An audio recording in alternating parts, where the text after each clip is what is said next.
नमस्कार. मी कल्पना देशपांडे धुळे येथून आलेली आहे. मी आरोग्य विभागात कार्यरत होती. आता 2 वर्षापूर्वी रिटायर झालेली आहे. पण आईवडिलांच्या पुण्याईने मला याची आवड होती आणि आफळे गुरूंसारखे गुरु मला मिळाले आणि मी या कथाकरा भागात सहभागी झाले. त्याबद्दल त्यांचे शतशः प्रणाम त्यांना. वक्रतुंड महाकाय सूर्यकोटी समप्रभ निर्विघ्नं कुरु मे देव सर्वकार्येषु सर्वदा. गुरुर्ब्रह्मा गुरुर्विष्णू गुरुर्देवो महेश्वरा गुरुर्साक्षात् परब्रह्म तस्मै श्री गुरुवे नमः. श्री गुरूंना वंदन करून, व्यासमुनींना वंदन करून, श्री सरस्वती देवीला वंदन करून आणि सर्व माझ्या बसलेल्या बंधू भगिनींना वंदन करून मी माझी कथा प्रारंभ करते. मी कथा करणार आहे आपल्या भागवतातली 8व्या अध्यायातला 8व्या स्कंदातला जो 3रा अध्याय आहे गजेंद्र मोक्ष. त्या गजेंद्र मोक्षाची कथा मी करणार आहे. या गजेंद्र मोक्षातून आपल्याला भक्ती कशी करावी, भक्ती कशी असावी, म्हणून भक्ती आणि अहंकार कसा असतो, त्या अहंकाराचा परिणाम काय होतो, तो अहंकार आणि शरणांगतीने काय होतं, ते शरणांगती आणि आपलं पूर्वपुण्य या सगळ्यांचं महत्त्व मी माझ्या छोट्याशा याच्यातून सांगण्याचा प्रयत्न करणार आहे. गोपाल कृष्ण भगवान की जय. एक त्रिकुट नावाच्या पर्वतावर एक सुंदर असं नयनरम्य असं एक सरोवर होतं आणि त्या सरोवरामध्ये खूप जलप्राणी राहत होते. तसंच त्याच्यामध्ये खूप सुंदर असे कमळंसुद्धा होते आणि ते कमळं आणि ते निसर्गरम्य पाणी, तो सरोवर असं आणि आजूबाजूची हिरवीगार झाडी, असं खूप एक सुंदर नयनरम्य असं ते वातावरण होतं. पण ह्या नयनरम्य वातावरणात हत्तीचा कळप राहत होता आणि त्या हत्तीच्या कळपामध्ये एक गजेंद्र नावाचा हत्ती होता. तो गजेंद्र नावाचा हत्ती अतिशय बलवान होता, बलाढ्य होता आणि खूप पराक्रमी होता, भव्य होता. त्या भव्य अशा त्या गजेंद्र याला सगळे ते जे त्यांचा हत्तीचा कळप होता तो त्यांचा खूप आदर करत होते सगळेजण. आणि तो बलाढ्य असल्यामुळे त्याचा एक वेगळा असा मान होता सगळ्यांमध्ये. आणि त्याच्यामुळे काय झालं, आता कसं असतं, मान मिळाला की मनुष्याला लगेच थोडा गर्व चढतो. तर त्याच्यामुळे त्याला काय झालं की अहंकाराचा निर्माण झाला आणि तो एक अहंकारी आणि बलाढ्य असा हत्ती, त्याच्या एका फुंकाराने तर सगळे वनप्राणी घाबरत होते, इतका तो बलाढ्य होता. तर असा हा हत्ती एकदा काय झालं की अशा या सगळ्या कळपाला घेऊन तो त्या सरोवराकडे गेला आणि त्या सरोवराकडे गेल्यावर वरून ऊन पडलेलं होतं आणि त्या पाण्यात पाहून आता हत्ती, आता आपल्याला आधीच्या कथेत सांगितलंच की हत्ती आणि पाणी यांचं खूप जवळचं नातं आहे. मग ते पाण्याला पाहून आणि त्या निसर्गरम्य वातावरणाला पाहून त्या हत्तीला पण पाण्यात उतरण्याचा मोह झाला आणि पाण्याची जलक्रीडा करण्याचा मोह झाला. मग तो हत्ती त्या कळपाला घेऊन तो पाण्यात उतरला आणि जलक्रीडा करू लागला. जलक्रीडा करता करता एकमेकांच्या अंगावर पाणी उडवणं, फवारे उडवणं, स्वतःच्या अंगावर पाणी उडवणं, हत्तीनींच्या अंगावर पाणी उडवणं असं त्याने चालू केलं. तो असा त्याच्यामध्ये अगदी रम्य झाला त्या जलक्रीडा करण्यामध्ये. पण एवढ्यात काय झालं, एवढ्यात त्या जे सरोवर होतं त्या सरोवरामध्ये एक मगर पण होती जलप्राण्यांमध्ये. त्या मगरीने काय केलं, त्या गजेंद्राचा पाय धरला. आता तो पाय धरला पण त्याला काही आधी सुरुवातीला कळालं नाही. तो स्वतःला एकदम बलाढ्य समजत होता, एकदम अहंकार होता. अरे हे याने काय कोणी पाय धरला, त्याने फटक्यात झटकला की असा उडवेल मी याला, या मगरीला. त्याच्यामध्ये अहंकार होता, उडवून टाकू आपण हिला, म्हणून त्याने जोरात पाय झटकला. पण ती मगर ती काही ते पकड सोडत नव्हती. ती जसा जसा हा पाय झटकायचा तशी तशी ती जोरात पकड धरायची, जसा जसा हा पाय झटकायचा तशी तशी ती जोरात पकड धरायची. शेवटी असं करता करता मग त्याला वाटलं की आता रक्त यायला लागलं, त्याला थोडं असह्य व्हायला लागलं.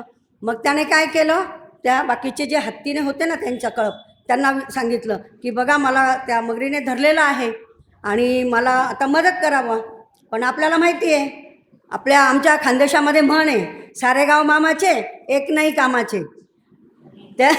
त्याच्यामुळे काय झालं की त्या हत्ती जे होते कळप ते उलट त्याच्या मागे मागे सरकायला लागले आणि त्याच्यापासून लांब जायला लागले. ते पळून गेले, निघून गेले. आता हा तर असा या झाला, काय करावं. पण तरी तो लढा देत होता. शेवटी अहंकार की मी हारणारच नाही, मी तो बलाढ्य आहे. मग तो लढा देत होता. ते लढा देता देता खूप खूप खूप दिवस युद्ध चाललं. अहो खूप दिवस नाही, खूप वर्ष युद्ध चाललं. इतकं युद्ध चाललं, दोघांनीही शक्ती माघार घ्यायची नाही. ती मगर पण बलाढ्य, हत्ती पण बलाढ्य. ते दोघं जणांना मध्ये जुंपली आणि ते दोघं एकमेकांना आवरायलाही तयार नाही आणि दोघं शरणागती पत्करायला तयार नाही. पण शेवटी म्हणतात ना की एक ना एक दिवस माणसाचा अहंकार हा खाली येत असतो आणि कोणीतरी त्याला वर्चस्व मिळतच असतो.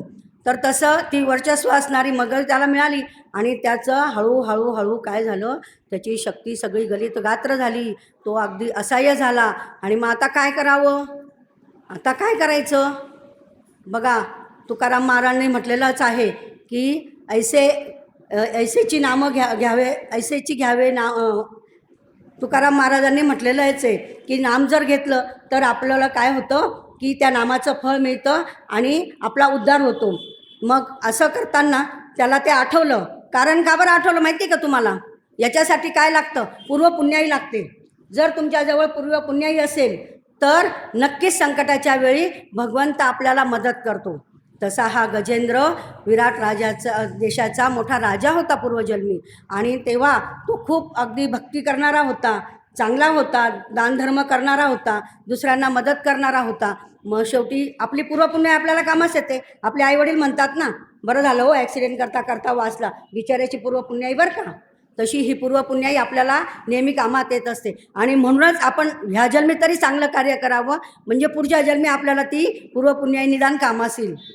निदान त्याला तरी माणसाने घाबरावं. कारण आजकाल पाहिलं ना, कोणी घाबरत नाही. सगळ्यांना असं वाटतं की मीच मोठा, पण याला तरी घाबरावं की निदान ह्या जन्मी नाही पण पुढच्या जन्मी तरी माझा उद्धार व्हावा. तसं त्याला त्या पूर्वपुण्याईने त्याच्या ते आठवलं की अरे आता आपल्याला शरणागती पत्करायला पाहिजे आणि देवाला शरण जायला पाहिजे. मग त्याने काय केलं, त्या जलाशयातलं जे कमळ होतं ते कमळ त्याने सोंडेने उचललं आणि भगवंताच्या दिशेने फेकलं आणि भगवंताला तो शरण गेला की हे भगवंता, मी तर जडमूड आहे, मी अज्ञान आहे, मी तुला विसरलो होतो, माझ्यामध्ये अहंकार भरला होता, पण हा अहंकार मी आता तुझ्या चरणी अर्पण करतो आणि त्या अहंकार अर्पण करून आता मी असह्य झालो आहे, मी मरणाला टेकलो आहे, तर तूच मला वाचव. असं म्हणून तो शरण गेला देवाला आणि शरण गेल्यामुळे काय झालं की देवाने पण बघितलं, त्याचे पूर्वपुण्याई होतीच पाठीशी, त्याच्यामुळे देव पण काय झाले, धावत आले. पिवळा पितांबर शेला गगनी झळकला, शेला गगनी झळकला, पिवळा पितांबर शेला गगनी झळकला, शेला गगनी झळकला. अहो गरुडावर बैसोनी माझा कैवारी आला, गरुडावर बैसोनी माझा कैवारी आला. तसा तो कैवारी साक्षात आमचे जे विष्णू भगवान आहेत ते खरंच दयाळू आहे. तो तुम्ही त्याला फक्त हाक मारा, फक्त अंतःकरणाने हाक मारा, ते तुमच्यासाठी नक्कीच धावून येतील. आणि अगदी संकटाच्या काळी जरी तुम्ही त्यांना हाक मारलं, त्यांचं नाव घेतलं तरी ते तुम्हाला सहाय्य करतील. सहाय्य नाही तर निदान कोणीतरी सहाय्याला पाठवतील. आपण म्हणतो ना, पुण्यपुरुष मला भेटला आणि म्हणून माझं काम झालं. तो पुण्यपुरुष नसतो हो, तो भगवंताचा अंशच असतो. आणि असा हा भगवंत साक्षात तिथे अवतरित झाले आणि त्यांनी त्यांच्या सुदर्शन चक्राने त्या मगराचा वध केला. त्यांनी मगराचा वध केला आणि मग आमचे जे गजेंद्र होते ते गजेंद्र त्यांना शरण गेले आणि त्यांच्या पायावर लोळण घेतली आणि त्यांनी सांगितलं की हे भगवंता, तू मला वाचवलं, आता मला मोक्ष दे. आणि भगवंतांनी त्यांना मोक्ष दिला गजेंद्राला. त्याच्यामुळे असं याच्यातून आता आपण हेच शिकायला पाहिजे की भक्ती कशी केली पाहिजे. भक्ती अशी केली पाहिजे की मनातून, ती मनातून काय भक्ती म्हणजे काय, मनातून म्हणजे काय, तर तुम्ही त्याच्याशी एक नातं जोडावं.